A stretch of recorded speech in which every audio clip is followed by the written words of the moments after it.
Hi, ഞാൻ doctor വീണ. പ്രഗ്നൻസിയിലെ skin ചേഞ്ചസുകൾ എന്തൊക്കെയാണെന്ന് നോക്കാം. ഗർഭിണികളിൽ ഈസ്ട്രജൻ, പ്രൊജസ്ട്രോൺ തുടങ്ങിയ ഹോർമോണുകളുടെ അളവ് വളരെ കൂടുതലാണ്. ഇത് സ്കിന്നിലും മാറ്റങ്ങൾ ഉണ്ടാക്കുന്നു. നിപ്പിളിന് ചുറ്റും മടക്കുകളിലുമുള്ള കറുപ്പ്, മുഖത്തുണ്ടാകുന്ന കരിമംഗല്യം പോലെയുള്ള പാടുകൾ, വയറിലെ കറുത്ത നീണ്ട വര, സ്ട്രെച്ച് മാർക്സ്, മുഖത്തും കൈകാലുകളിലും ഉണ്ടാകുന്ന നീര്, മുഖക്കുരു എന്നിവ പ്രഗ്നൻസിയിൽ സാധാരണമാണ്. പക്ഷേ ഇവയെല്ലാം പ്രസവശേഷം ക്ലിയർ ആകാറുണ്ട്.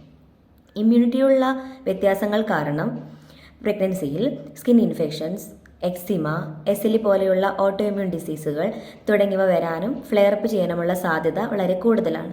എന്നാൽ സോറിയാസിസ് പോലെയുള്ള അസുഖങ്ങളുടെ തീവ്രത പൊതുവെ കുറയാറുണ്ട്.